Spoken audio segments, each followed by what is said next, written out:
Ok, antes de comenzar, hoy ya nuestros seminarios formales, ¿de acuerdo?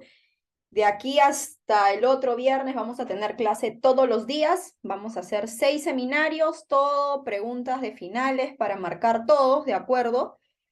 Antes de comenzar con el seminario número 1, recuerden que se tienen que organizar bien para poder estudiar todos los cursos que ustedes tienen. Si por A o B no pueden ingresar a algún seminario, qué sé yo, porque se te cruza con algo, con alguna otra academia, o que tienes que estudiar otro curso antes de este, porque el final de Funda es el último, es el sábado todavía. Entonces yo te sugiero, por favor, repasar todos los seminarios que yo haga. Si por A o B en un seminario no puedes ingresar, me puedes pedir la grabación. Para aquellas personas que pagan por seminario, me pueden pedir la grabación y yo se los envío, no hay problema. O sea, no necesito que estés en vivo conmigo, pero sí necesito que veas la clase después. Ok, ya ustedes se organizan con sus horarios. Nuestras clases son tarde-noche, o sea, a partir del día lunes hasta el viernes, que todos tienen los horarios, son después de las 5:30, ¿no? De 5:30 a 7:30, y el viernes creo que tenemos una de 7:30 a 9:30 de la noche. Son todas en las noches porque obviamente todos ustedes tienen otros exámenes, etcétera. Entonces, organícense, ya saben, si no pueden ingresar a algún seminario o alguna clase, me pueden pedir la grabación sin ningún problema. Y las personas que están en el grupo, en la plataforma, la clase se cuelga después de cada clase que tenemos para que lo puedan ver. Pero la cuestión es que no se salten ningún seminario porque cada seminario es único, cada seminario tiene sus propias preguntas, etcétera. ¿Ok? Eso es uno. Dos, ¿qué temas tengo que estudiar? ¿En qué temas me enfoco más? El curso entra todo, excepto ecuación contable, como ya repetí. El curso entra todo menos ecuación contable. Repasa los estados financieros, de nuevo, lo que trabajaste para tu trabajo integrador, ya lo mismo, los 4 estados financieros, revísalo, repásalo y todo después de parcial. Asientos, ajustes. El tema de ajustes, por favor, repasarlo bien. Te va a entrar ajustes. Ese es un tema que sí o sí no puedes dejar de repasar, ajustes. Luego te va a entrar ratios, ok, te puede entrar teoría de balance constructivo, asientos de cierre, y otro tema que no puedes dejar de repasar es costos. Costos sí o sí te entra también. Entonces, costos fue el último tema de tu PC5. Entonces yo creo que ustedes lo tienen fresco, pero el tema de costos también es un tema mega importante como ajustes.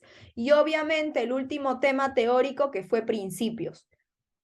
Ok, o sea, entra todos los temas, pero ustedes tienen que darle mayor enfoque a ajustes, costos y principios, porque esos 3 temas sí o sí te entra en tu final. Pero entra todo. Te puede venir una pregunta de ratios, una pregunta de estados financieros, pero los temas que tienen más preguntas son ajustes, costos, ¿ok? Y principios, ¿sí? Ahora, con eso no quiero decir que solamente se enfoquen en esos 3 temas. Te va a entrar todo. Solamente que esos 3 temas, obviamente hay más preguntas, ¿sí? Listo.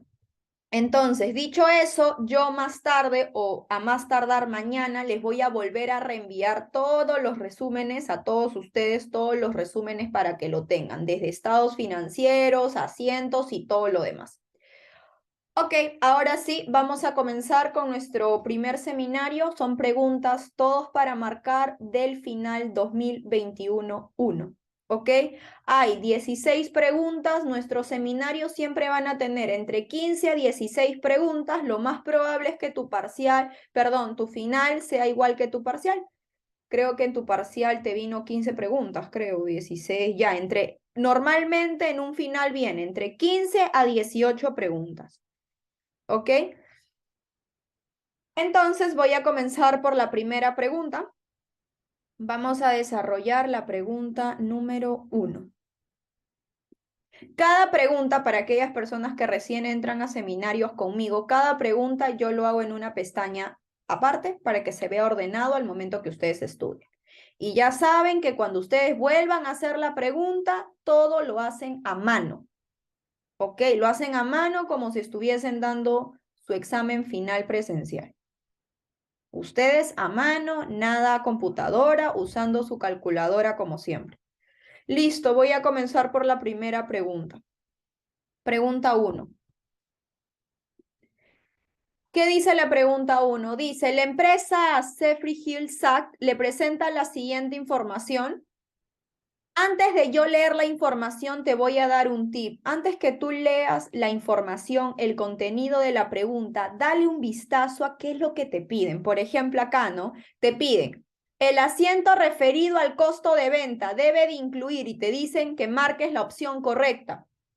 Cargo en el costo de venta, cargo, o sea, te piden un asiento del costo de venta.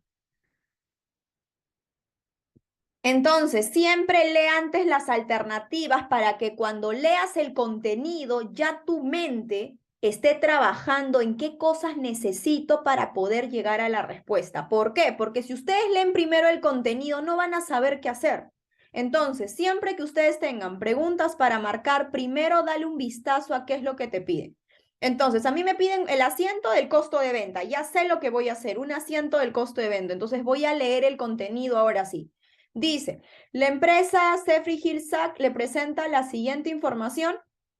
Compras de mercadería por 150.000 soles, inventario inicial de mercadería por 100.000 soles e inventario final de mercadería por 50.000 soles, fletes sobre compras 0 y devoluciones sobre compras 0. Y te piden el asiento referido al costo de venta. Entonces, en la primera pregunta voy a hacer el asiento de ajuste que ustedes saben del costo de venta. Así que vamos a hacer asiento del costo de venta.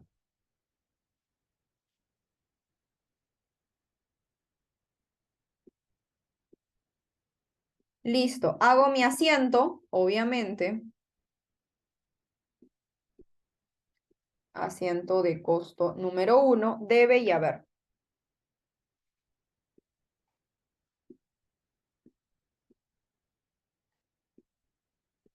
Ya está, y vamos a colocar el asiento.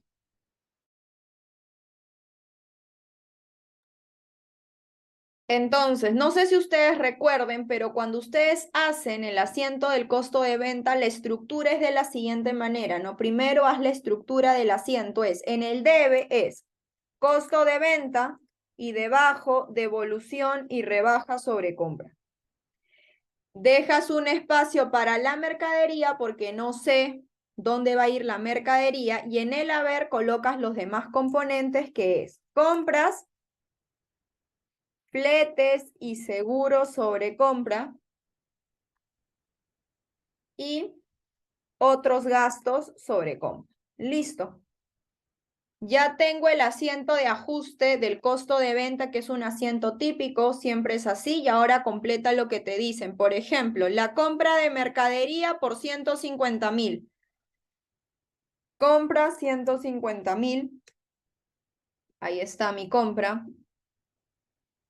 ¿Qué otro dato tienes? Luego, el inventario inicial de mercadería, eso todavía no lo necesito. El inventario final tampoco. Y luego me dicen que los fletes y devoluciones sobre compra es 0. O sea, los fletes es 0, las devoluciones es 0 y obviamente no hay otros gastos sobre compra, 0. Tú sabes que en un asiento no se puede colocar los ceros, así que lo voy a eliminar. O sea, no lo voy a registrar porque no hay. Listo. Porque se hizo 0. No me dan dato, entonces 0. Y ahora sí, vamos a hallar el costo de venta. Hallando el costo de venta y para eso tienen que recordar la fórmula. ¿Cómo es la fórmula del costo de venta? Vamos a ver. La fórmula del costo de venta es, costo de venta es igual, inventario inicial de mercadería más compras netas menos inventario final. Entonces lo voy a hacer de manera directa. El costo de venta es inventario inicial de mercadería, te da el problema. Dice que el inventario inicial es de 100.000. 100.000. Más compras netas. Las compras netas tienen una fórmula que son compras brutas más fletes más otros gastos menos devoluciones. Pero en este caso las compras netas solamente van a ser igual a las compras. porque no hay ni fletes, ni devoluciones, ni otros gastos. Y luego le restas el inventario final que ya te lo dan como dato, que es 50.000. Y ahí está tu costo de venta, registras el costo de venta. Y ahora, como no te cuadra el asiento, ahí viene la cuenta mercadería. ¿Dónde va la mercadería? En el menor, o sea, en el haber. Saca la diferencia y ahí va tu mercadería, en el menor. Y así te quedaría el asiento del costo de venta. ¿Hasta ahí preguntas por el asiento? Ok, y ahora sí marca la opción correcta. A ver, voy a leer la opción A. Dice, hay un cargo. Cargo es debe, recuerden. Debe es cargo, haber es abono. Cargo al costo de venta por 200.000 soles. Cargo al costo de venta por 200.000, sí, porque está en el debe, es un cargo. Ya, hasta ahí voy bien, pero luego me dicen, y abono de mercadería por 50.000, abono de mercadería por 50.000 también, abono en el haber, mercadería por 50.000, sí. Entonces, ¿cuál sería la opción correcta? La A. Ya no hay necesidad de leer lo demás porque ya tengo la opción correcta en la A. Me estaba describiendo el asiento, alguno de sus componentes, del costo de venta y de la mercadería. Respuesta A. Preguntas. Sí, Gino, una pregunta. Como Darío. la pregunta dice debe incluir, entonces como falta lo de compras, pero lo de costo de venta y mercadería está bien, se marca. Sí, se marca, o sea, debe incluir, no te están pidiendo todo el asiento, sino alguno de sus componentes, el que más se le Ah, acerca, ya. ¿no? Ujú. Ok, ok. Listo. Y así termina la pregunta 1. ¿Dudas por la 1 para pasar a la 2? Entonces no se olviden de que en el asiento de ajuste hay que repasar el costo de venta básico. Ok, voy a la 2 que está aquí. Lo voy a hacer en otra pestaña. Ya, la pregunta 2 es una pregunta teórica, así que solamente voy a colocar la respuesta, pero vamos a explicar por qué. Vamos a la 2. Dice, el Hotel La Perla del Cabo reconoce sus ingresos de alquiler de habitaciones en la fecha en que se recibe la reservación. Para la temporada de verano, varios huéspedes hacen reservaciones con anticipación de hasta 8 meses. ¿Qué principio de contabilidad no se está cumpliendo? Para eso, tú ya has tenido que repasar los principios, es decir, qué significa cada principio. Vamos a la B, entidad. El principio de entidad no puede ser porque el principio de entidad lo que te dice, su concepto es que los gastos personales no se pueden juntar con los gastos de la empresa. Así que en este enunciado no te hablan nada de gastos personales ni gastos de la empresa. Así que la B descartada. C, costo histórico, tampoco puede ser porque el costo histórico lo que te dice es que se tiene que registrar el valor que lo compraste y no el valor de mercado. O sea, te compara dos valores, el valor de compra y el valor de mercado. En este enunciado no te hablan nada del valor de compra ni el valor de mercado, así que el costo histórico no va. Luego tienes materialidad. Esta opción tampoco es. ¿Por qué? Porque el principio de materialidad lo que te dice es que si tú compras un activo fijo y el monto de este es muy pequeñito, entonces lo tienes que registrar como gasto. Eso es lo que te dice el principio de materialidad. Yo te pregunto, en este párrafo, ¿te hablan algo de una compra de activo fijo con monto pequeñito? No. Entonces, la respuesta es la E, realización. ¿Por qué? Porque el principio de realización, primer enfoque, se centra en los ingresos. Y a ti lo que te están diciendo es que un hotel reconoce su ingreso de alquiler cuando hay una reservación. Y eso está mal. ¿Por qué está mal? Porque según el principio de realización, el ingreso se registra cuando se brinda ya el producto o el servicio. Si tú eres un hotel, tú brindas un servicio de hotel, de hospedaje. Entonces, cuando una persona te reserva un cuarto, eso no es un ingreso para ti porque todavía no estás brindando el servicio. ¿Cuándo brindarías el servicio? Cuando esta persona que reservó llega a tu hotel y le das la llave para que entre a su habitación. Ahí tendrías que registrarlo como ingreso, cuando brindas el servicio.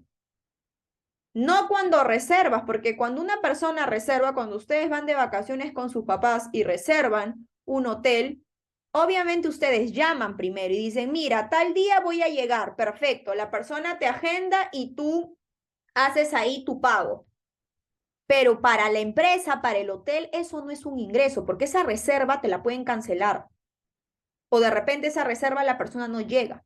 Entonces, el principio de realización te dice que para registrar un ingreso, tú tienes que brindar, ya sea el producto, le tienes que dar el producto a la persona o brindarle el servicio a la persona. Y en este caso, una reservación no es un servicio en sí. Por ende, el principio que se estaba incumpliendo aquí era el de realización. No estaba cumpliendo con este principio. Por eso la respuesta de la 2 era la E. Preguntas. Para que puedan responder bien a los principios, tienen que saber la teoría de principios, tienen que saber qué significa cada uno de ellos, para que puedan responder bien a las preguntas de PCGA. ¿Sí? Preguntas por la 2 para pasar a la 3. Listo, paso a la 3. Otra pregunta de principios. De nuevo, esta pregunta de principios, voy a poner la respuesta nada más. A ver. Pregunta 3, ¿qué dice? El contador de la empresa AZC SAC decide cambiar constantemente el método de registro de mercadería de periódico a permanente. En lo que va del año ya ha cambiado la manera de registrar la mercadería 4 veces. ¿Qué principio contable se está incumpliendo? Esto también hay un principio que si ustedes saben su teoría lo pueden marcar. A ver, vamos a leer. Devengado no puede ser porque el devengado solamente se centra en los gastos. Te dice que un gasto debe ser registrado independientemente si lo pagas o no. Así que el devengado tiene nada que ver. La respuesta correcta era uniformidad. ¿Por qué? Porque el principio de uniformidad o consistencia lo que te dice es que tú no puedes cambiar de método cuando a ti se te da la gana. En el problema te dice que la empresa decide cambiar constantemente el método de registro de periódico a permanente. Y en lo que va del año ya cambió 4 veces. Eso no lo puedes hacer mediante el principio de uniformidad, te dice, el principio de uniformidad te dice que tú no puedes cambiar de método cuando a ti se te dé la gana. ¿Cuándo puedes cambiar de método? Solo podrás cambiar de método siempre y cuando hayas hecho un estudio previamente y tengas una justificación razonable del cambio. Pero si no has hecho ningún estudio previo y no tienes ninguna justificación, el principio de uniformidad te dice que no lo puedes cambiar. Entonces, esta persona, por lo que yo leo, no ha hecho ningún estudio, no tiene ninguna justificación razonable y ya lo ha cambiado 4 veces. ¿Qué principio está incumpliendo? Uniformidad. El resto obviamente era falso. Respuesta de la 3, lo que ustedes debieron de marcar era la B. Pregunta por la 3. Gina, una pregunta, ¿qué es asociación? No lo recuerdo. Asociación es un principio que solamente se relaciona con el asiento del costo de venta. O sea, ese principio te dice que es un gasto que te ayuda a generar un ingreso. Esa es su definición teórica. Un gasto que ayudó a generar un ingreso. El único asiento de gasto que te ayuda a generar un ingreso es el asiento del costo de venta, ¿no? Porque el asiento del costo de venta siempre aparece cuando hay alguna venta. Entonces, es básicamente para eso. Y como en este asiento no te hablan nada, o en esta transacción, perdón, no te hablan nada del costo de venta, entonces asociación no era. ¿Sí, José Ignacio? Sí, ok, gracias. Listo. Ok, paso a la 4. Ya, esta es otra pregunta de principios, de otra forma. Ya, vamos a leer la 4.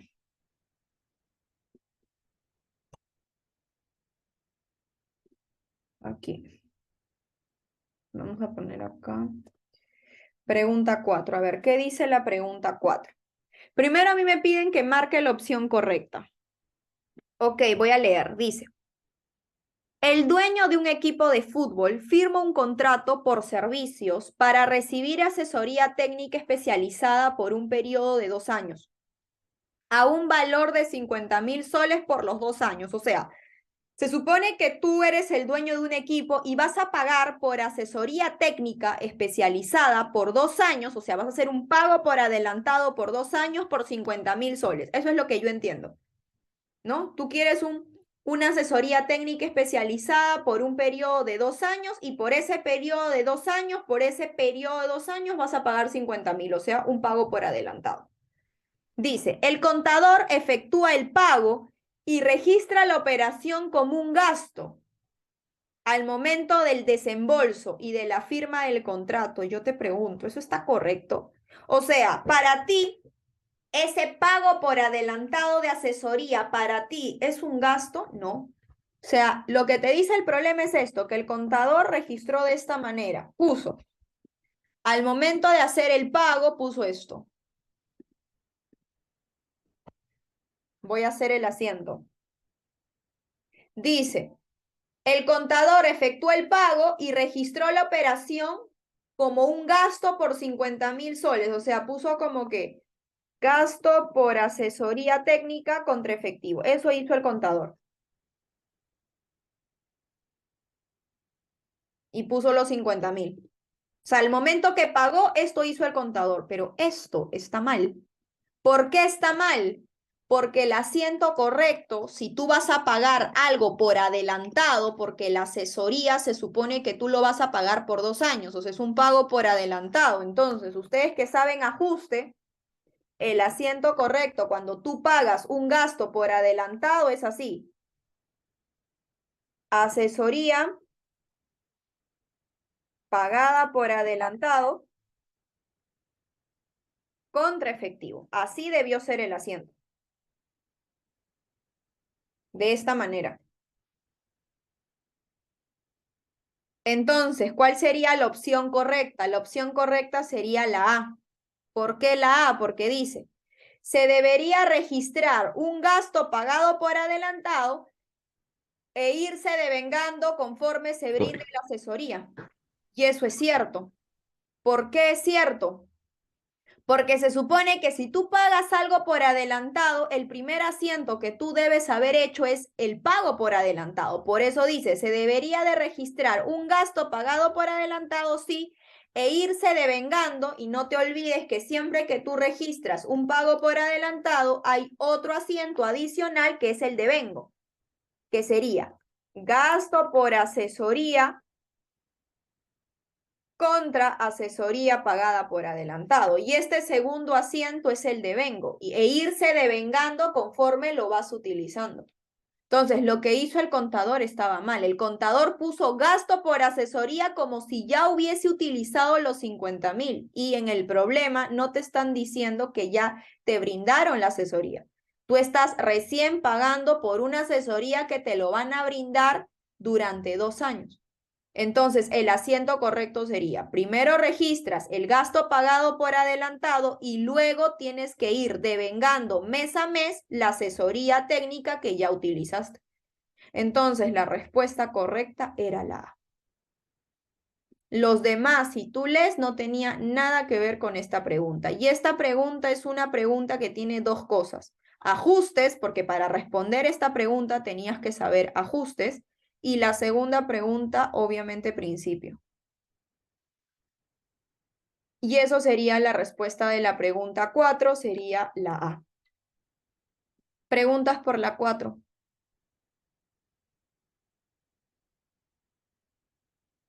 Ok, entonces lean bien, porque no Una es un pregunta. ejercicio. Dime, Darío, te En las escucho. preguntas que son así teóricas en el examen es necesario justificar por qué estamos poniendo, por qué Ah, estamos no, marcando la no, porque opción. al profe no le va a importar, solo va a importar lo que marques en tu hojita de opciones múltiples, ¿no? Solamente que yo lo hago así para que cuando ustedes estudien sepan el por qué. Ah, Pero en ya, este ok. caso no, no es necesario. Si ustedes sabían ya de manera directa que la respuesta era la A, marcaban la A y punto. Y pasaban a la siguiente. ¿Sí? Solamente que yo sí pongo mi justificación para que ustedes cuando estudien sepan por qué. Listo. Ahora sí, voy a la pregunta 5. Pregunta 5, principios.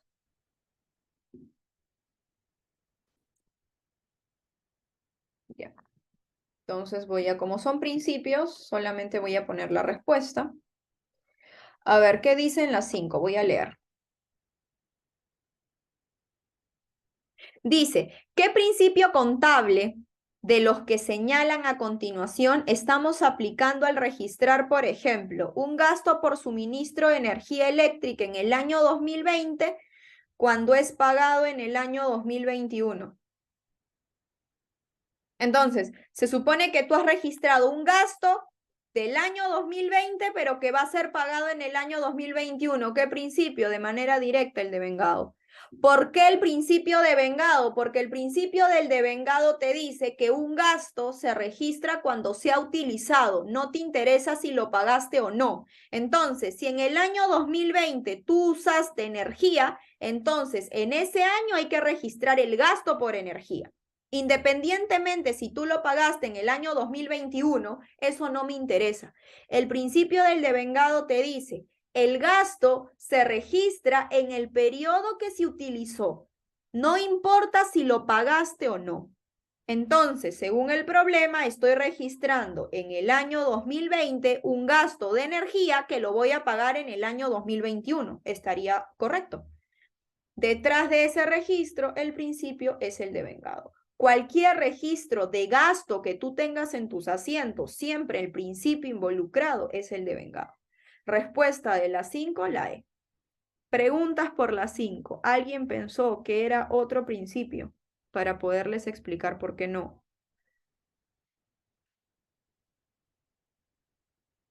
Ok, paso a la 6. Pregunta 6. Vamos a hacerle zoom.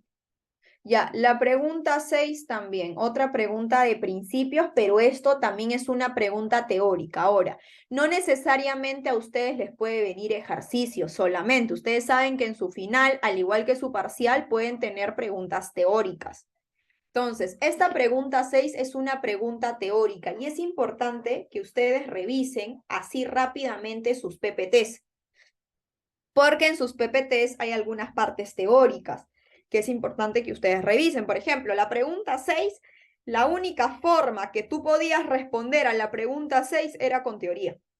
Si ustedes han leído su PPT, por eso denle un repaso al PPT. A ver, ¿qué dice la pregunta 6? El proceso de ajuste se basa primordialmente en dos principios contables. Todos los ajustes que ustedes ya saben, ¿no? Y todos los ajustes que ustedes hacen, se basan en dos principios fundamentales y la respuesta era la B. Y eso es teoría. Se basa en el principio del devengado y se basa en el principio de asociación. O sea, todos los asientos de ajuste, por teoría, ojo, por teoría, todos los asientos de ajuste están involucrados en dos principios fundamentales, asociación y devengado. Eso era netamente teoría. Está en los libros contables y también en su PPT de ajustes. Si ustedes revisan después su PPT de ajustes, se van a dar cuenta que en un slide les van a poner principios que se basan en ajustes, asociación y devengado. ¿Sí? ¿Queda claro? Eso era teoría de ajustes. Entonces, la respuesta de la 6 era la B. ¿Listo? Paso a la 7. Nos olvidamos ahora un poco de principios y ahora vamos a pasar a costos. Pregunta 7. Vamos a leer la pregunta 7. Ya es un ejercicio. A ver, voy a leer. Primero, ya saben ustedes el truco para hacer un ejercicio para marcar, no es leer el contenido, es leer las alternativas, ¿ok? Para tener una idea qué es lo que voy a hacer. Entonces, a ver, voy a leer rápidamente las alternativas. Me piden los costos primos, los costos de conversión, ¿ok? Luego la B me ponen los materiales directos utilizados. La C me ponen el costo unitario de las unidades producidas asciende. el costo de producción asciende, ninguna respuesta es correcta. Ok, o sea, tema costos. Ahora sí voy a leer y me dice, Moderna es una empresa que produce muebles para el hogar. Se sabe que envió a producción 35.000 soles de materiales directos e incurrió en 10.000 soles de mano de obra directa. Acá hay dos formas de hacerlo. De manera directa, colocando los datos o con asientos. Yo particularmente lo trabajo con asientos. Así que voy a comenzar haciendo mis asientos contables de costos, que ustedes ya saben porque ha sido casi la última PC. Entonces me dice, Moderna es una empresa que produce muebles y se sabe que envió a producción 35.000 soles de materiales directos. Entonces, por esa transacción voy a hacer mi asiento. Agarramos por aquí, hacemos el asiento.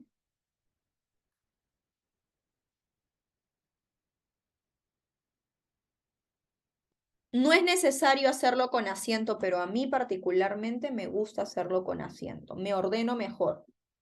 Entonces comienzo. Según lo que yo leo, dice que se envió a producción 35.000 soles de MPD. ¿Cómo es el asiento cuando envías MPD a producción? Es producto en proceso contra MPD, pero este MPD no es cualquier MPD, es un MPD utilizado. Entonces, entre paréntesis, colocas utilizado.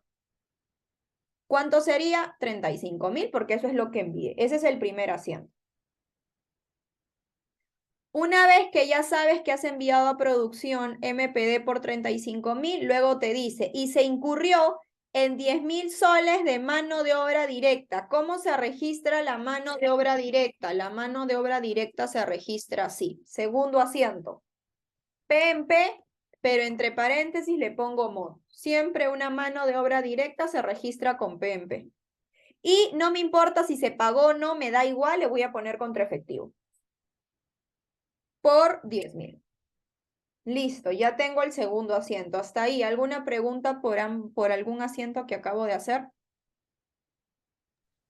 ¿Cómo sabes si es efectivo o sueldos por pagar? No lo sé, solamente lo puse porque no importa. Por ahí no va la pregunta, ¿cierto, Darío? O sea, me da igual si tú ponías sueldo por pagar, me daba igual, efectivo, me daba igual. Porque Ah, no ok. afectaba, ¿no? No afectaba mis alternativas. Entonces, si tú querías, lo dejabas vacío también, no había problema, o le ponías sueldo por pagar, pero como a mí me gusta llenarlo, le voy a poner efectivo. Porque no afecta, o sea, no tengo un asiento que me diga o una alternativa que me diga cómo es el asiento, sino que va más allá. Entonces, poner efectivo o sueldo por pagar, en este caso, como no me lo dicen, no importa.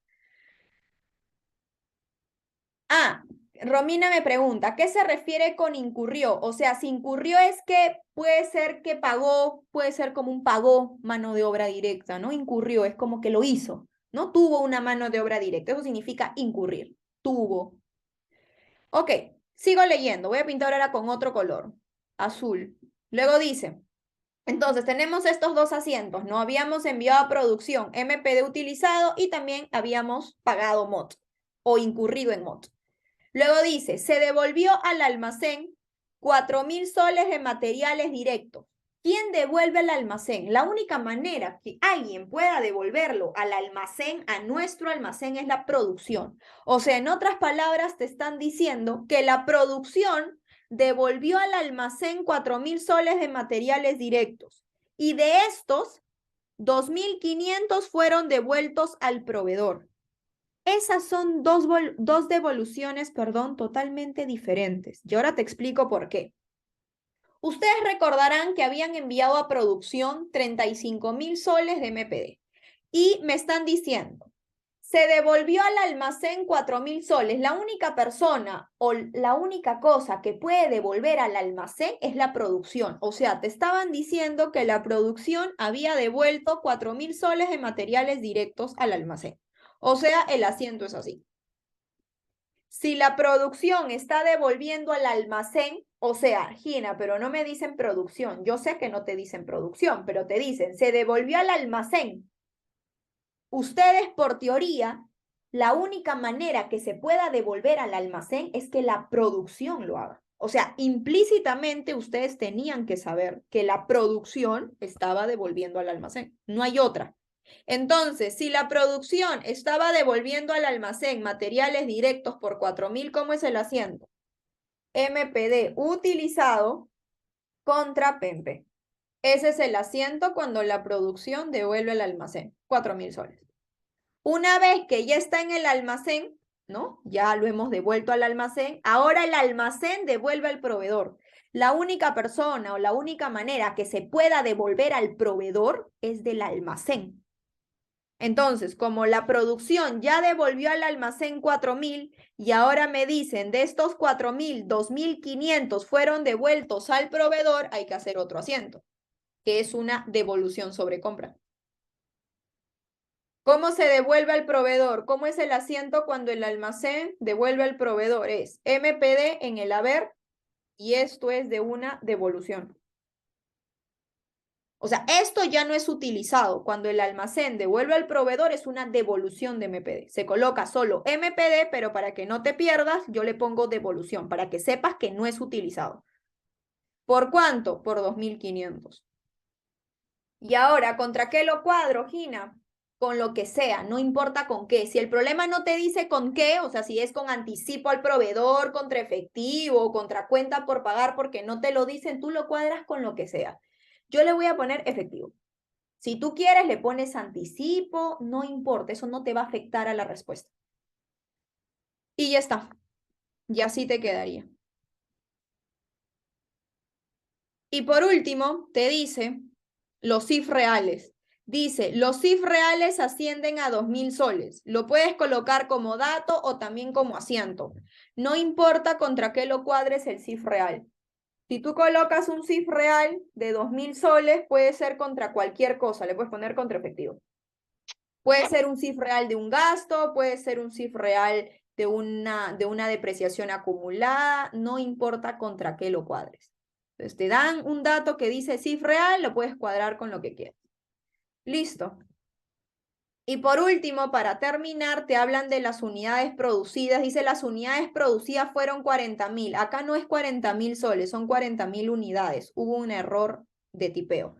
Entonces, aquí sí es un dato y me dicen que las unidades producidas es de 40.000 unidades. Listo, eso es todo lo que tienes. Que lo he hecho con asientos contables. Ahora, marquemos la respuesta. Vamos por la A.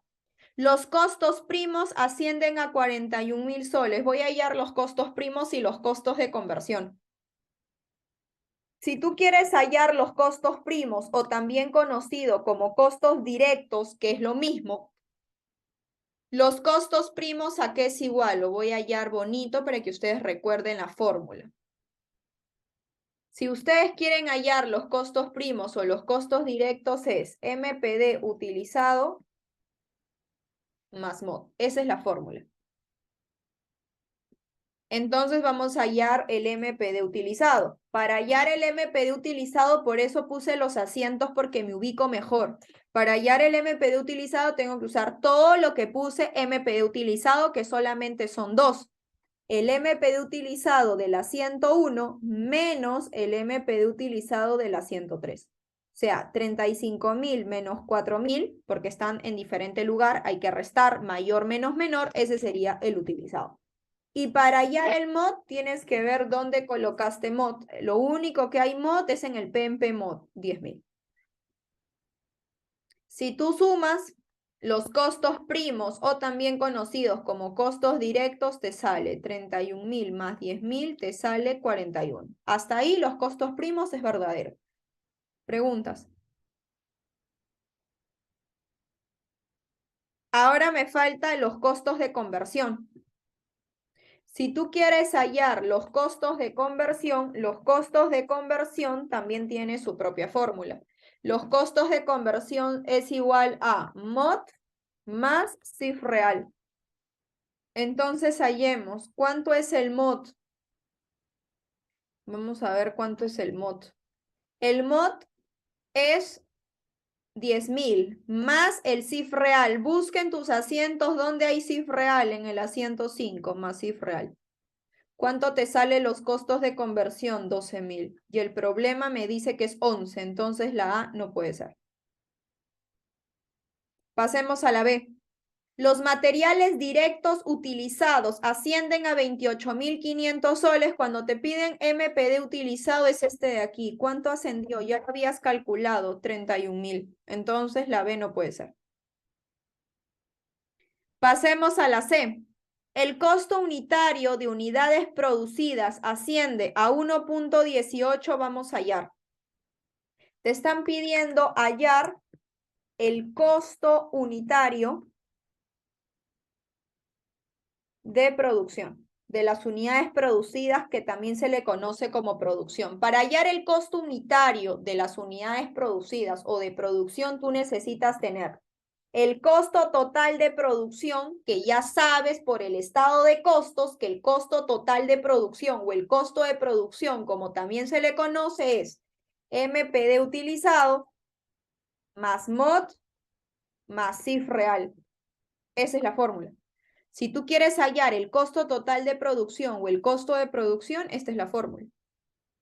Entonces, halla, ¿cuánto te sale el costo total de producción? El costo total de producción será igual al MPD utilizado, que ya lo tengo, 31.000, más el MOD, que es 10.000, más el CIF real, que por dato era 2.000.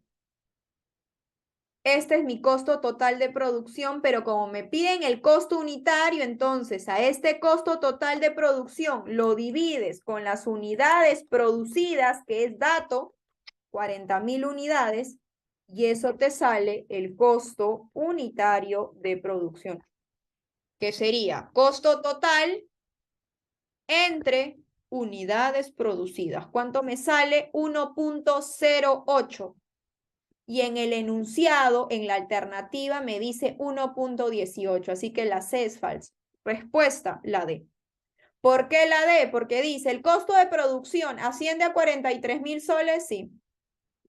El costo total de producción, que lo había hallado previamente, asciende a 43.000. Respuesta entonces, la D. Y ahí tienes la respuesta del 7. Preguntas por la 7. ¿Alguien se perdió? ¿Sí? Claro, todo con el tema de costos. Tienes que saber asientos, tienes que saber la estructura de costos, el estado, importante. Y ya está, ya así se termina. Siempre hay que ser ordenados. Por más que la pregunta se vea inofensiva, se vea pequeña, siempre sean ordenados. Háganlo bonito en su borrador. Esto no les van a revisar, pero es importante que mantengan un orden. ¿Ya? Háganlo bonito, con asientos, luego empiecen a calcular sus alternativas, etc. Ok, voy por la 8. Mafer, una Dime, José pregunta. Ignacio. Cuando, o sea, tienes que usar el MPD utilizado, pero el Ajá. MPD de devolución se le resta al MPD utilizado. No, porque por eso ponemos solamente el MPD en la fórmula de los costos primos y costos directos, José Ignacio, es MPD utilizado. Un MPD de devolución, eso no va porque no es utilizado. O si no, hubiese puesto utilizado. Ok, ok. Y Gracias. utilizado solamente se trata cuando envías a producción o cuando la producción devuelve, nada más. Una devolución es cuando el almacén devuelve al proveedor, que es diferente decir la producción. Producción, almacén son dos conceptos diferentes. ¿Sí? Ok, Sí, sí. listo. Voy por la 8 si no hay preguntas en la 7.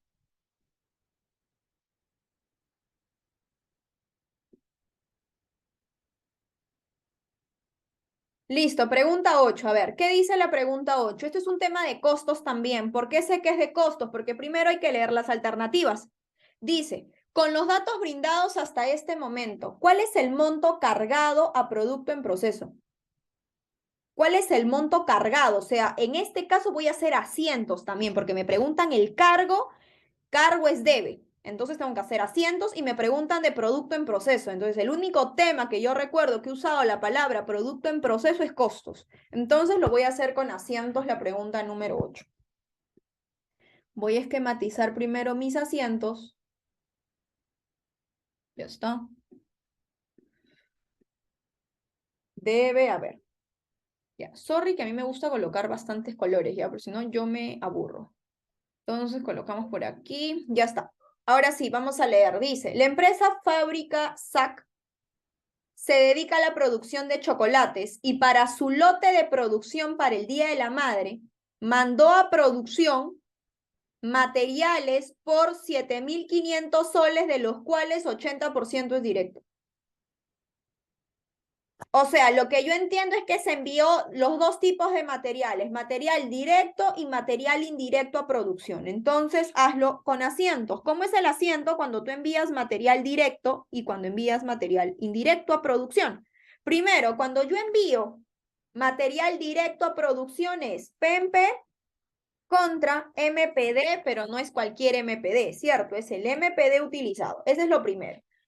Y luego también me dicen indirectos. Gina, ¿dónde dice indirectos? Si tú mandaste 7.500 a producción y te dicen que de estos 7.500 fueron directos, el otro 20% serían indirectos.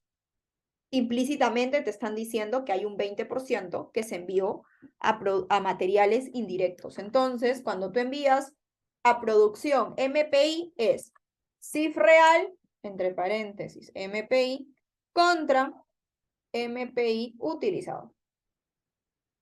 Y entonces voy a comenzar primero con el MPD. Dice que envié el 80% de 7.500, que sería 6.000. Eso es lo que envié de MPD a producción. Y el MPI, lo restante, que sería el 20%. 20% de 7.500.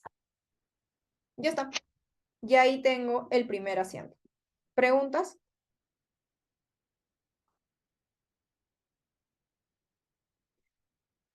Listo, luego me hablan de mano de obra directa e indirecta. Dice, por otro lado, se sabe que se incurrió en mano de obra directa por 2.300 soles y mano de obra indirecta por 1.100. Ok, lo voy a hacer con asientos. Si se incurrió en mano de obra directa, ¿cómo es el asiento de mano de obra directa? PEMPE, entre paréntesis, MOD. Contra, depende, lo que ustedes quieran. Yo siempre le pongo efectivo, ¿no? Si no me dicen nada. ¿Por cuánto? Por 2.300 soles. Ya, esa es la mano de obra directa. Pero luego también se incurrió en mano de obra indirecta. Ustedes saben, por teoría de costos, cuando incurres en mano de obra indirecta, el asiento es así. No es contra PMP. La mano de obra indirecta, que es conocida como MOI, siempre se registra con CIF real. Entonces colocamos CIF real entre paréntesis MOI, colocamos 1.100 contra efectivo porque no me dicen cómo lo pagué. Listo, hasta ahí. ¿Preguntas? Solamente se tenían que acordar cómo se registraba el MOD y el MOI. Son dos cosas diferentes. MOD siempre con PMP, MOI un CIF real. Y luego dice, así como otros costos indirectos de fabricación reales por 900 soles. O sea, tenemos otro CIF real que no sé de qué es, tampoco me importa, pero lo voy a registrar, voy a poner CIF real. Como no sé de qué es, le voy a poner contraefectivo.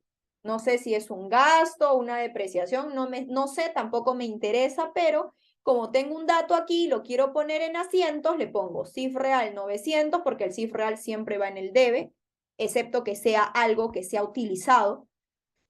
En este caso solamente me dicen CIF real, entonces los CIF reales cuando lo tienes como dato siempre van en el debe, contra, no importa contra qué lo coloques. Yo le voy a colocar efectivo.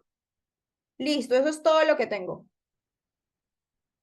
Y ahora, ¿qué es lo que me preguntan? ¿Cuál es el monto cargado a producto en proceso? O sea, te están preguntando, ¿cuál es el monto de producto en proceso que va en el debe? Eso es lo que te están preguntando.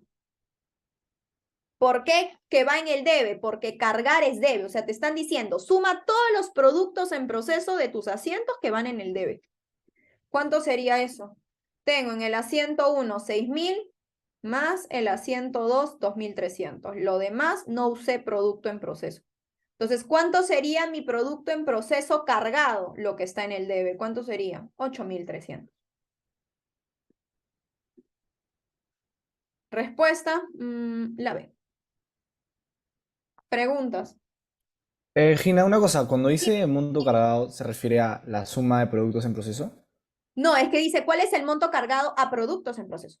Entonces, Obviamente me están diciendo productos en proceso, de acuerdo, pero el monto cargado es lo que está en el debe. Tienes que sumar todo lo que está en el debe de producto en proceso porque el problema te dice producto en proceso. Ok, ok, ok. Pero puede ser producto terminado, puede ser otra cuenta, ¿no? Ok. Listo. ¿Alguna otra pregunta por la 8?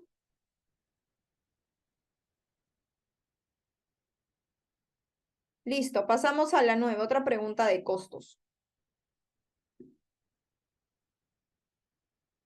Pregunta 9.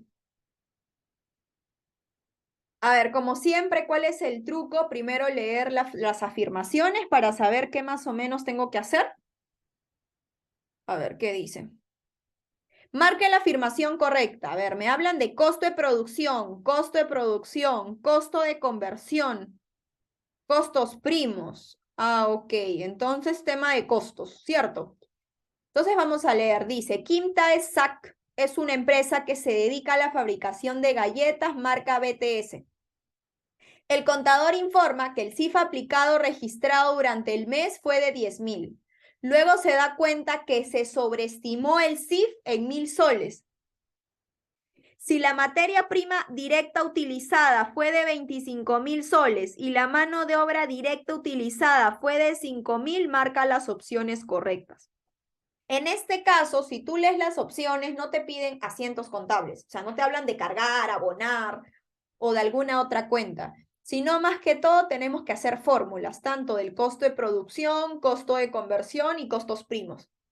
Entonces, lo que voy a hacer es colocar primero los datos del problema para ordenarme. Vamos a poner los datitos por aquí. Y vamos a colocar, dice, ¿no? Quinta Sac es una empresa que se dedica a las galletas, ¿ok? El contador informa que el CIF aplicado, entonces hay un CIF aplicado, vamos allá. Dice que tenemos un CIF aplicado por 10.000. Luego se da cuenta que se sobreestimó el CIF en 1.000 soles, o sea, tenemos un CIF sobreaplicado. Cuando te dicen que se sobreestimó, es un sobreaplicado de 1.000 soles. Luego me dice, si la materia prima directa utilizada fue de 25.000, o sea, tenemos el MPD utilizado de 25.000 soles y la mano de obra directa fue de 5.000, o sea, el MOD fue de 5.000, vamos a hallar las alternativas. Primero, las primeras alternativas que yo veo es costo de producción. Entonces voy a hallar el costo de producción. Hallando el costo de producción. Si ustedes hallan el costo de producción, el costo de producción es una fórmula. El costo de producción es MPD utilizado más el MOD más el CIF real.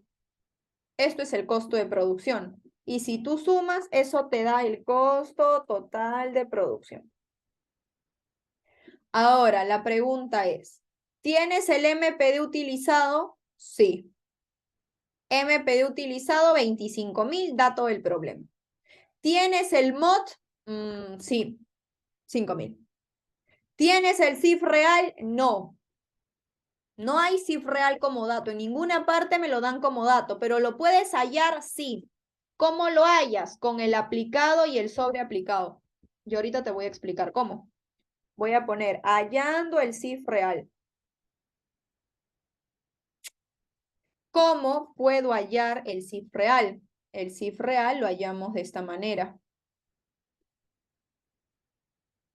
Tú sabes que para hallar el CIF real y te dan el aplicado y el sobreaplicado, tú sabes que si tú comparas el CIF aplicado con el CIF real, te va a dar o sobre o sub. Y según el problema, tienes un sobreaplicado. Entonces, si el sobreaplicado es 1.000 y el aplicado como dato es 10.000, tú sabes que la diferencia de estos dos te tiene que dar 1.000. Y como es sobreaplicado, por teoría, cuando hay un sobreaplicado es porque el aplicado tiene que ser mayor al real. Entonces, si el aplicado es mayor al real, ¿cuánto sería el real? Lo único que podría hacer es 9.000. ¿Por qué 9.000? Porque primero, 10.000 menos 9.000 me sale 1.000, porque siempre se resta. El aplicado y el real se resta, me sale 1.000. ¿Y por qué 9.000? ¿Por qué no puede ser 11.000? Porque si tú pones acá 11.000 también, ¿no? Te daría 1.000. No puede ser 11.000, sino 9.000 porque es sobreaplicado. El sobreaplicado, la política, la regla del sobreaplicado es que el aplicado sea mayor al real. Entonces, la única manera que el aplicado sea mayor al real y que te salga 1.000 la diferencia es que el real sea 9.000.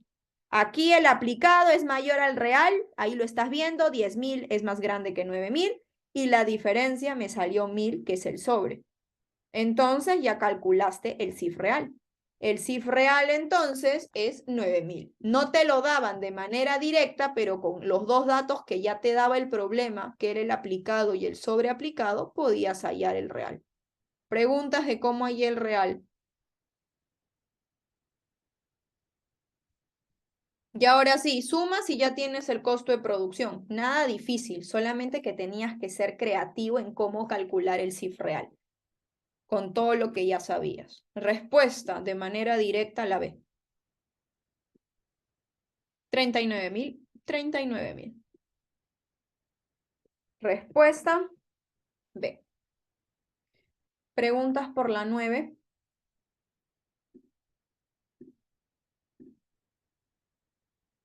Y ahí está. Otra pregunta cortita de costos. Listo, paso a la 10.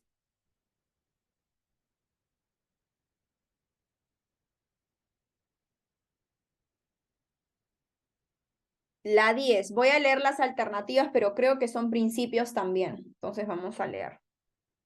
Pregunta 10. Vamos a poner la respuesta.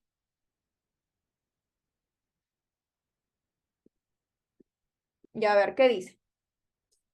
Pregunta 10. En el mes de diciembre, la empresa Rexac, dedicada a la comercialización, pero antes de eso quiero ver las alternativas. Me ponen, el registro a gasto es incorrecto de acuerdo al principio de equidad. B, el registro solicitado es correcto de acuerdo con el principio de materialidad. C, el registro solicitado es correcto de acuerdo con el principio de exposición. D, el registro a gasto sería correcto de acuerdo con el principio del devengado. Ninguna respuesta es correcta. Ok, entonces vamos a leer. Dice, en el mes de diciembre la empresa Rexac, dedicada a la comercialización de celulares, realizó compras de celulares por 500.000 soles. Ok, compraste celulares. Dice que esta empresa es dedicada a la comercialización de celulares, o sea, estas compras es compra de mercadería. Dice, debido a que había sido una compra importante, el gerente general solicitó al gerente financiero que registrara dichas compras del último mes del año como gasto de empresa porque esto permitía aumentar el gasto operativo y disminuir la utilidad antes de impuesto a la renta. Yo te pregunto, ¿lo que ha hecho esta persona es correcta? No. O sea, tu compra de mercadería era 500.000. Esto no era un gasto, esto era mercadería. ¿Por qué mercadería? Porque tú te dedicas a vender celulares. Entonces, si estás comprando celulares, eso es mercadería. La mercadería no se mueve. La mercadería se registra como compra de mercadería. Jamás lo puedes registrar como un gasto. Entonces, ¿cuál sería la respuesta? Dice, A, el registro a gasto es incorrecto de acuerdo con el principio de equidad verdadero. Y ahora te voy a explicar por qué el principio de equidad. En primer lugar, ustedes saben que este registro de gasto que el gerente financiero ha realizado es incorrecto, porque una compra de mercadería, ustedes saben que jamás puede ser un gasto. Primer punto. Ahora, ¿qué principio está incumpliendo? El de equidad. ¿Por qué el de equidad? Porque el principio de equidad lo que te dice es que tú debes de registrar en tus estados financieros todas las transacciones sin favorecer intereses particulares. Y aquí el gerente financiero estaba favoreciendo un interés particular del gerente general. ¿Por qué? Porque el gerente general solicitó al gerente financiero que dichas compras lo registre como un gasto porque, y ahí está el interés particular, porque esto permitiría aumentar el gasto operativo y disminuir la utilidad antes de impuesto. O sea, el gerente general lo que quería era disminuir la utilidad antes de impuesto. Eso era su interés particular. Entonces, por eso el gerente financiero dijo, ok, una compra de mercadería lo voy a registrar gasto porque quiero favorecer ese interés particular que tiene el gerente general. ¿Eso es correcto? No. ¿Por qué principio? Por el de equidad. Era la única alternativa. La B no tenía nada que ver aquí materialidad porque no se trataba nada de compras de activo fijo. La C, el registro solicitado es correcto, eso estaba recontra mal porque el gasto no era correcto. O sea, una compra de mercadería jamás lo puedes pasar como gasto. La D, el principio a gasto sería correcto de acuerdo con el principio del devengado falso. Una compra de mercadería no es gasto. Entonces, por descarte, también lo podías sacar que era la A. Y bueno, y tenías ninguna respuesta como para dudar. Dime, Joaquín, te escucho. Sí, hola Ina, ¿cuál es el de exposición? Si podría explicarlo, por favor. Dice, el registro solicitado es correcto. En primer lugar, acá ya veías que era falso, ¿no, Joaquín? Porque dice, el registro solicitado, o sea, el registro del gasto, ¿es correcto? No. Dice, de acuerdo con el principio de exposición, el principio de exposición lo que te dice es que tú tienes que expresar todas tus transacciones de manera claras, legibles, transparentes. Entonces, en este caso era falso por la primera parte, ¿no? El registro solicitado es correcto o falso. Entonces, por ende, la exposición no iba a ser. ¿Sí, Joaquín? No sé si respondí a tu duda. Sí, Ina, sí, muchas gracias. Entonces, no se olviden que no siempre pueden tener la respuesta, también lo pueden sacar por descarte. Si algo ustedes no están seguros por descartes, puedes ir tachando las alternativas. Ahora, en todas las preguntas para marcar siempre va a haber ninguna respuesta es correcta. Siempre. Entonces hay que tener cuidado con esa alternativa. Hay alternativas que sí son ninguna, pero es muy raro. O sea, casi siempre hay resultados, hay respuestas. Si te sale la primera ninguna, yo siempre digo que vuelvas a revisar. Si ya estás muy seguro que es ninguna, marca ninguna. Porque también hay preguntas con ninguna respuesta es correcta. Pero es muy rara vez. O sea, si te sale 5 consecutivas, ninguna es porque ahí algo está pasando. ¿De acuerdo? Entonces, tengan mucho cuidado al leer. Así que la pregunta 10, la A. Vamos a la 11.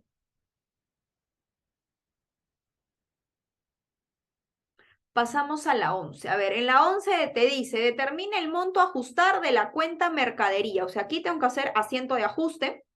Voy a colocar aquí en mi Excel pregunta 11.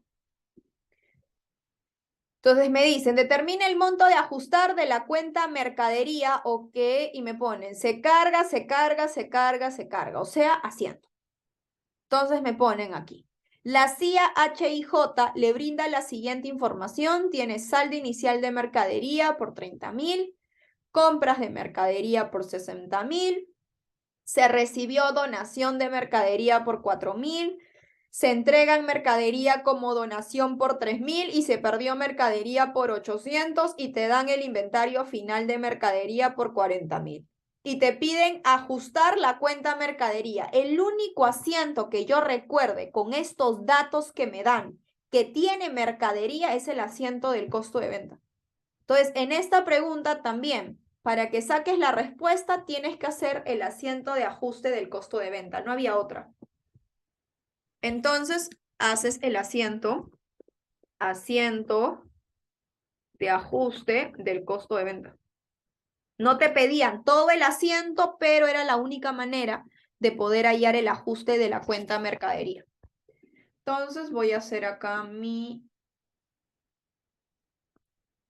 asiento.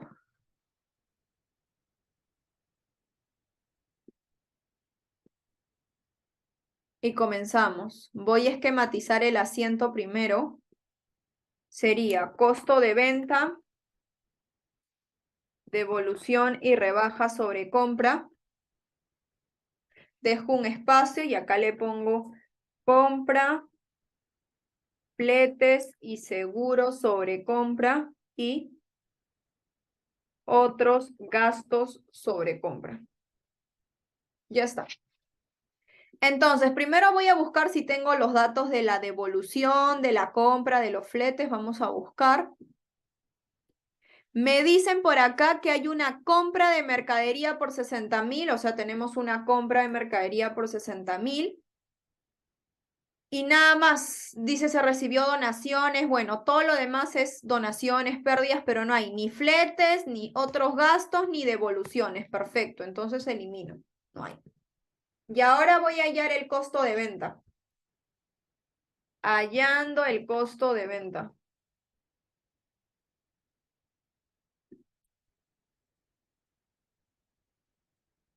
Para que puedas hallar el costo de venta, para que tú puedas hallar el costo de venta, necesitas inventario inicial de mercadería, eso es dato. Saldo inicial de mercadería, 30.000 soles.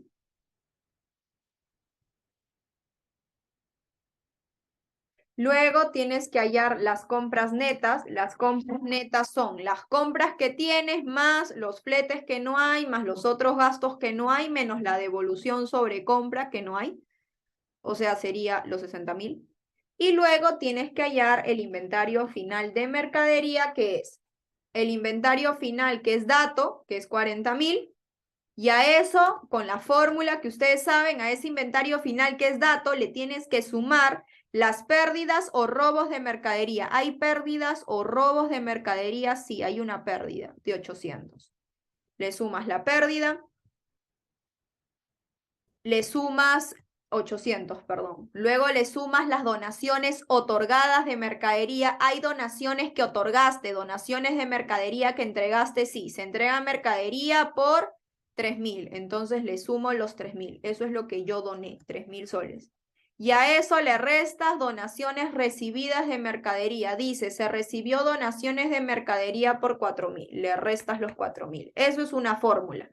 Inventario final más pérdida más donaciones otorgadas menos donaciones recibidas. Fórmula. Enter, ya lo tienes y haya el costo de venta. Sería inventario inicial más compras netas menos inventario final. Y ahora el ajuste sería la mercadería que me pidan. Yo lo tengo que poner en el menor, en el debe, saco la diferencia y eso sería el ajuste de mercadería. ¿Cuánto sería mi ajuste de mercadería?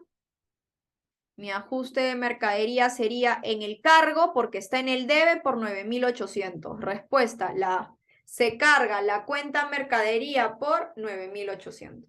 Y para que te salga, tenías que haber hecho el asiento de ajuste del costo de venta. ¿Preguntas? Gina, Dime, Mauricio. ¿y cuál era la diferencia entre donaciones perdidas y donaciones otorgadas? Donaciones otorgadas para ti es un gasto, porque tú estás otorgando a alguien. Donaciones recibidas para ti es un ingreso. Por eso en la fórmula las donaciones otorgadas siempre se suman. Eso es la fórmula. Siempre se suman y las donaciones recibidas, que es un ingreso, siempre se restan en la fórmula. Ok. ¿Sí? Listo.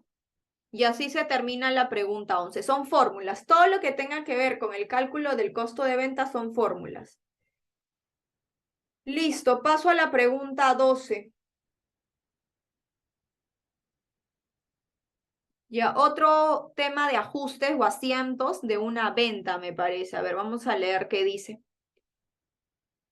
Dice, respecto al asiento de venta de activo fijo, marque la afirmación correcta. Ok, entonces tengo que hacer un asiento de ajuste de venta de activo fijo. Pregunta 12. Realizando el asiento de venta de un vehículo que es mi activo fijo.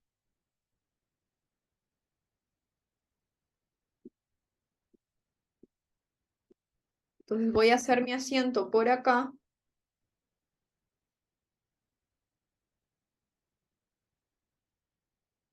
Debe y haber.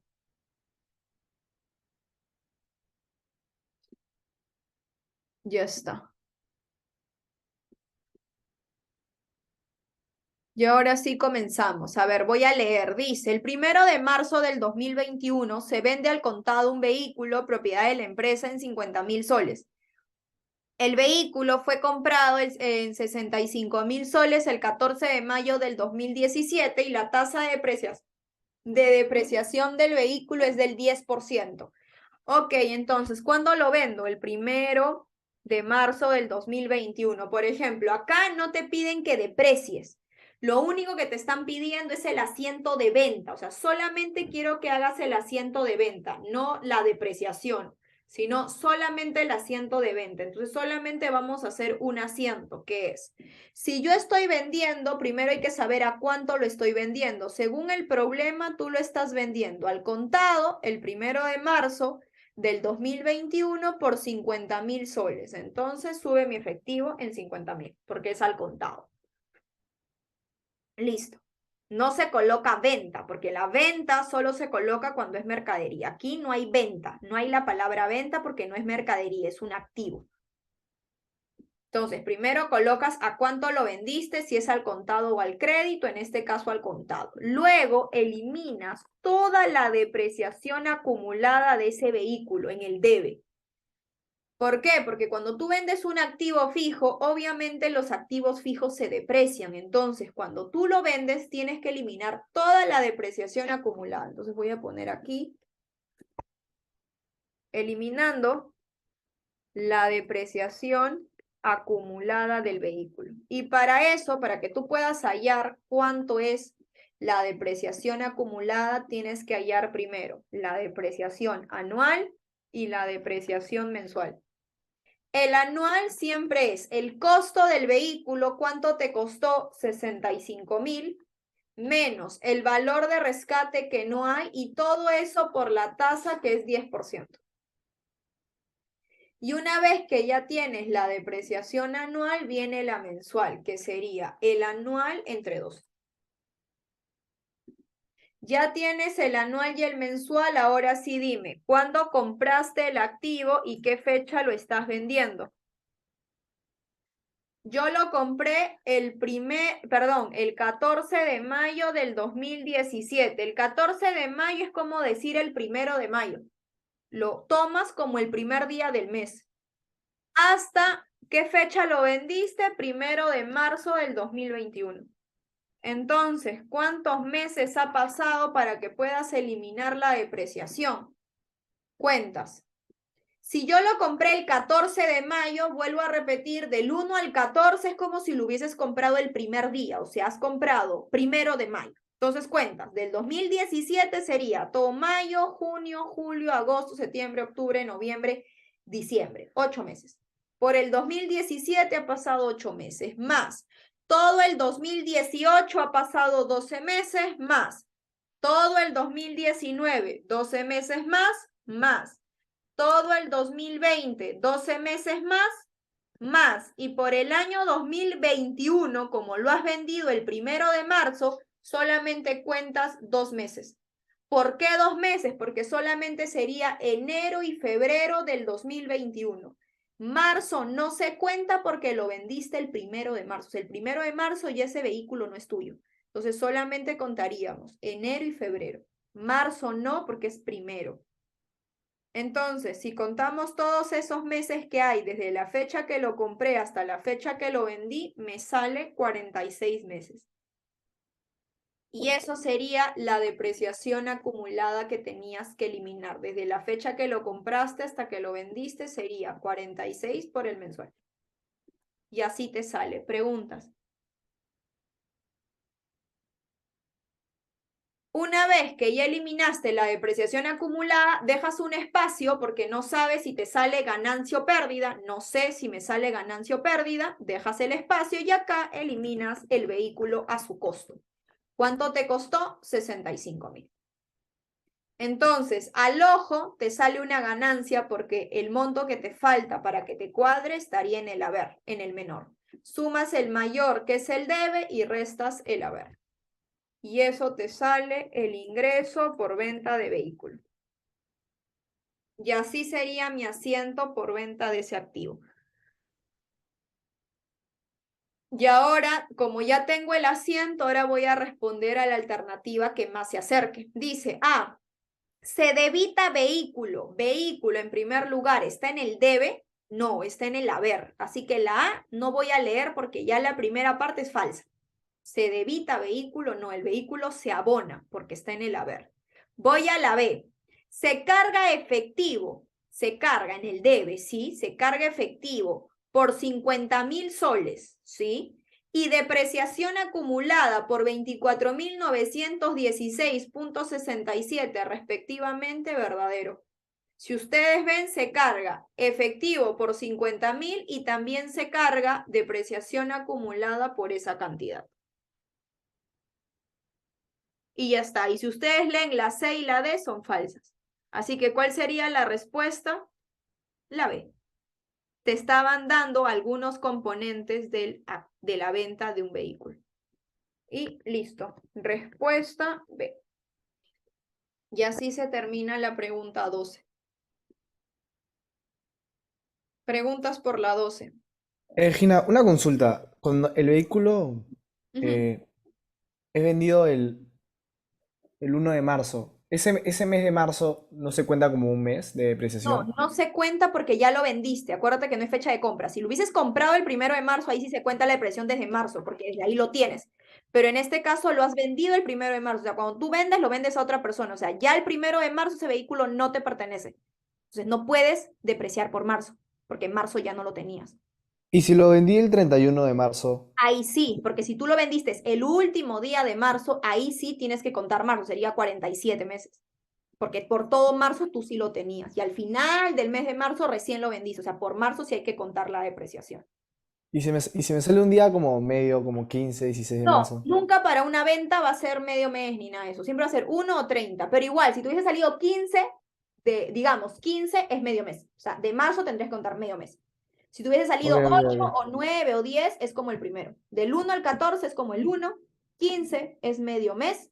Y si es del 16, 17, 18 en adelante es fin de mes. Ok, ok, gracias. ¿Sí? Listo. Ok, y así terminas la pregunta 12. Repasen otro asiento de ajuste, además de los gastos pagados por adelantado, el costo de venta, venta de un vehículo. Básico. Ok, pasamos a la pregunta 13. Ah, perfecto, principios también, una pregunta teórica de principios. Pregunta 13. Voy a poner la respuesta. A ver, ¿qué dice? El contador de la empresa Maquillaje SAC decidió no reflejar en su estado de situación financiera los sobregiros bancarios como un pasivo, sino presentar los netos en la cuenta efectivo. El motivo fue que el monto era muy significativo y no quería que alguno de los socios mostrara su inconformidad por el descuido y le hiciese pagar los intereses generados. O sea, lo que yo entiendo antes de leer las alternativas es que esta persona decidió no reflejar en su estado financiero los sobregiros bancarios. O sea, él tuvo un sobregiro bancario que es un pasivo, pero no lo quiso poner. Simplemente le dio la gana de no colocarlo. Y ahora, ¿por qué no colocaste una cuenta que obviamente si te sale una cuenta lo tienes que colocar en tus estados? Entonces, ¿por qué no lo hizo? Dice, el motivo era porque el monto de ese sobregiro, de esa cuenta, era muy significativo, muy importante. Y no quería, o sea, este contador, no quería que los socios, o sea, los dueños de la empresa, mostraran su inconformidad por el descuido de esa cuenta. Dice, el contador procedió en contra del principio de objetividad, prudencia, realización, equidad. Ninguna respuesta es correcta. La respuesta, la D. ¿Por qué sería equidad?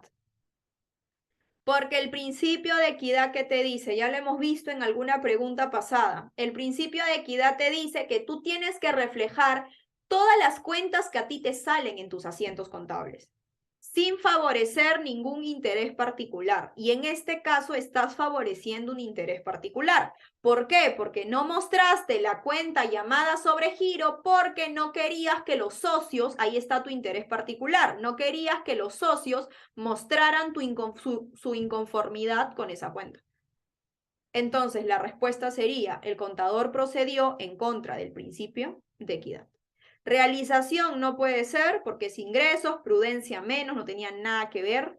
Y objetividad, el principio de objetividad se trata de comprobantes de pago. Yo te pregunto, ¿acá te hablan algo de comprobantes de pago? No. La respuesta correcta de la 13 era la D. Preguntas por la 13.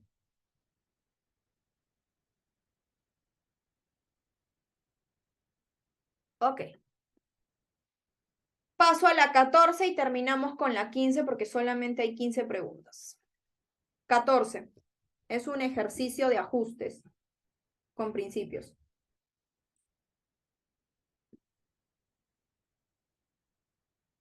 A ver, vamos a leer la 14. Dice, la empresa Conciertos Perú realiza el depósito de 420.000 soles a la empresa que representa a BTS, grupo coreano, para que realicen un concierto en Lima el próximo año. El contador de BTS registra el depósito como ingresos por ventas. O sea, lo que yo entiendo es esto. El contador registró eso, registró como él había recibido dinero, había recibido 420.000 soles para que este grupo coreano el próximo año realice su show, el contador de este representante del grupo coreano hizo esto. Puso, debe haber, y lo registró, te dice, como un ingreso por venta. Dice, ¿no? El contador del grupo BTS registra el depósito, esa entrada de plata como ingreso por venta. O sea, puso, sube efectivo y sube tu venta. Ingreso por venta es venta. Eso colocó. Tú sabes que eso está recontra mal. ¿Por qué? En primer lugar, esto no es una venta. No es un ingreso por venta. O sea, esto no es un ingreso por venta. ¿Por qué? Porque todavía el grupo coreano no está brindando su servicio de hacer el show en Lima. O sea, acá hay que entenderlo que la empresa en Lima hizo un depósito de 420.000 para un show que se va a dar el próximo año. O sea, solamente estaba reservándolo al grupo BTS como una reservación para el próximo año, pero todavía el grupo no da su show, o sea, no brinda su servicio. Entonces, el contador no puede colocar ingreso, porque ingreso se coloca cuando tú brindas un servicio o brindas un producto, no cuando alguien te lo reserva. Y el problema te dice que el concierto, o sea, el servicio que te va a dar este grupo coreano, que es un concierto, va a ser el próximo año. Entonces, ¿cómo debió ser el asiento correcto? El asiento correcto debió ser así. Esto no es un ingreso, esto es una venta diferida.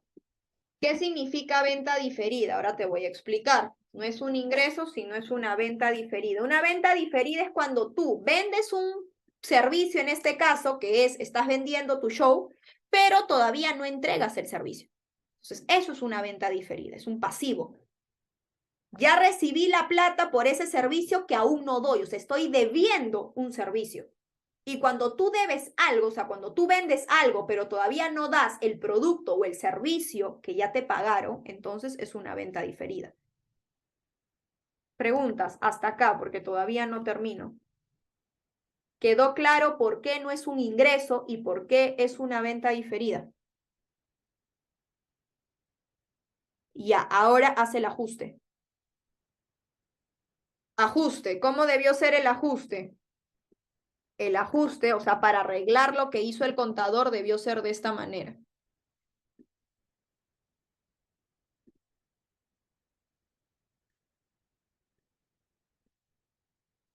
Debió ser así. El efectivo no se mueve porque el efectivo estaba bien, el contador tenía 420.000 y en el asiento correcto también. O sea, el efectivo no hay problema.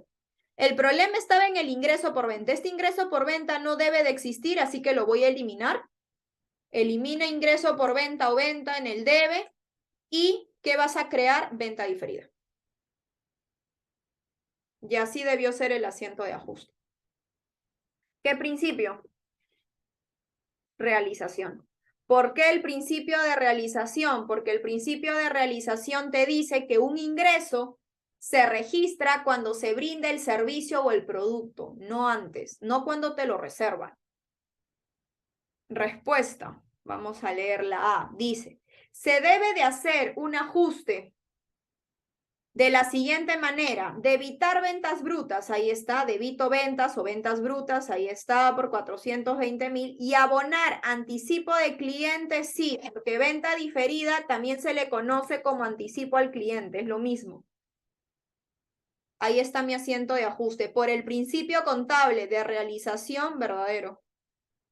O sea, este asiento de ajuste que acabamos de hacer, su principio que está involucrado es realización. Respuesta, la A. Y listo. Y ahí está la respuesta. Preguntas por la 14. Si ustedes desean y leen la B, la C y la D, todo lo demás será falso. Preguntas, dudas para pasar a la última.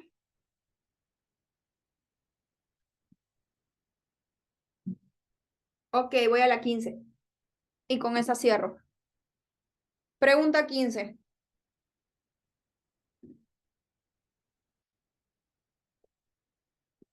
¿Qué dice la pregunta 15? Vamos a leer. En el balance constructivo de la empresa Miramar se tiene la siguiente información. Dice, la suma del debe y el haber de las columnas estado de resultados son, o sea, vamos a ver cómo sería. O sea, a ti te están diciendo que tú tienes un balance constructivo y tienes la parte donde dice estado de resultados. Vamos a recordar un poquito el balance constructivo. Tienes debe y haber. Entonces, lo que a ti te están diciendo que la suma del debe del estado de resultados vale 134.000, eso es lo que va el debe, y la suma del haber vale 20.000. Perdón, 200.000. Tú sabes que en el debe, en un estado de resultados, están todos los gastos y en el haber están todos los ingresos. Eso es lo que tú ya tienes que saber por el balance constructivo. Si a ti te dicen que en un balance constructivo hay una parte que es estado de resultados, que tienes debe y haber, implícitamente te están diciendo que tienes gastos por 134.000 e ingresos por 200.000. Luego, otro dato que te dan es que el saldo inicial de la reserva legal es de 18.000 soles. Saldo inicial de reserva legal es de 18.000 soles. Ya está. Y otro dato es que el saldo final del capital social es de 100.000. Saldo final de capital social, 100.000 soles. Y luego te dicen que la tasa del impuesto a la renta es de 29.5% y la tasa de la reserva legal es de 10%. Eso es lo que te dicen. Hasta ahí, ¿alguna pregunta por los datos del problema? Lo único que he puesto son los datos. Ok, opción A. El impuesto a la renta es de 19.400. Voy a calcular el impuesto a la renta. Calculando el impuesto a la renta.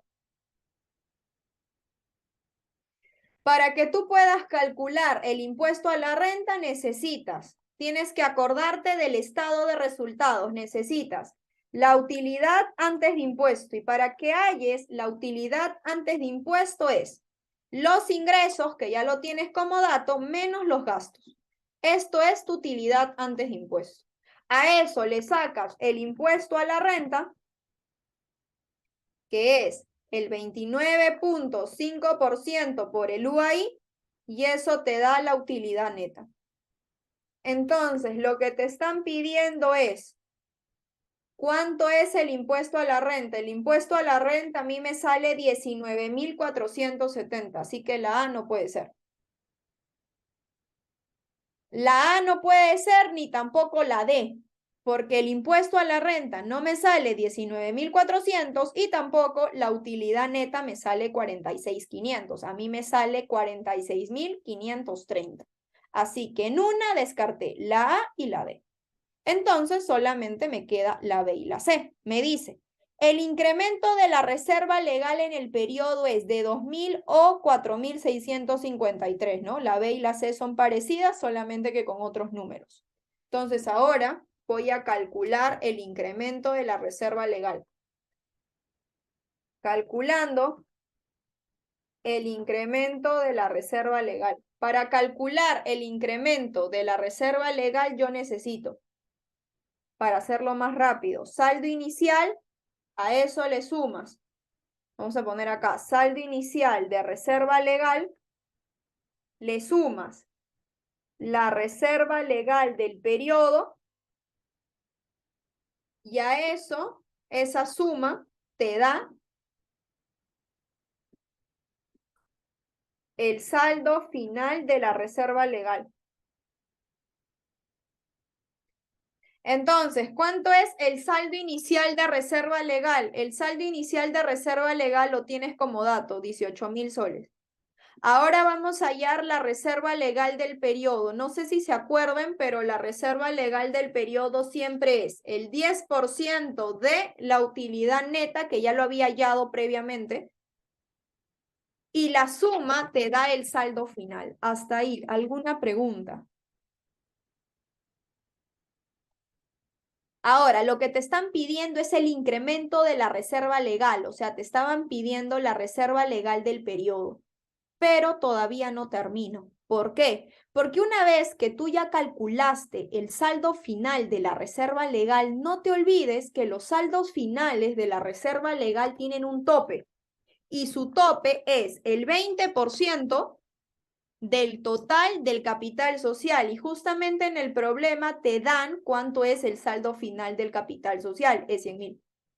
Entonces, el tope te dice que el saldo final de la reserva legal, este saldo final que a ti te salió, no puede ser mayor a tu tope. Y en el problema te estás dando cuenta que el saldo final es mayor a tu tope, y eso no puede suceder. Entonces, ¿qué haces? Dos cosas. Borras el saldo final de la reserva legal que te salió, lo borras y colocas el tope. Y luego borras la reserva legal del periodo que te salió y ahora coloca la nueva reserva legal, que sería final menos inicial. ¿Cuánto sería el incremento de la reserva legal? El incremento de la reserva legal me sale 2.000 soles.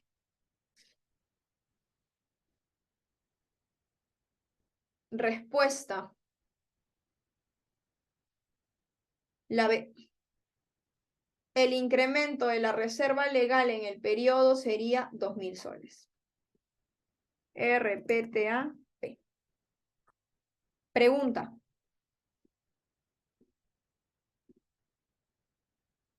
Gina, ¿puedes volver a explicar por qué cambiaste la reserva legal del periodo? Porque en primer lugar, cuando nosotros hallamos y nos salía 4.000, ¿te acuerdas, José Ignacio? El saldo final era mayor a tu tope. Y el saldo final que te salía como 22.000 y pico, no recuerdo, ¿te acuerdas que era mayor a 20.000? Entonces, Sí. según la teoría de la reserva legal, el saldo final jamás puede ser mayor a tu tope, tiene que ser hasta tu tope. Entonces, lo que hice fue, borras los 22.000 que estaban aquí, colocas el tope, y luego borras la reserva legal que te salía como 4.000 y pico, y lo que hago es restar el tope que colocaste menos el inicial, para que te cuadre la suma 20.000. Ok, ok, ok. ¿Sí? Y este sería la respuesta. Y ahí lo tienen. Preguntas. Ok, chicos, entonces a repasar, de acuerdo, más que todo en este examen se ha enfocado en principios, en costos y en ajustes, ¿ok? Y esta es una pregunta de un balance constructivo, tienes que saber cómo hallar el impuesto a la renta, la reserva legal importante con el tope, ¿sí? Ok, el día de mañana a las 5:40, que es nuestro próximo seminario, vamos a hacer otro final diferente.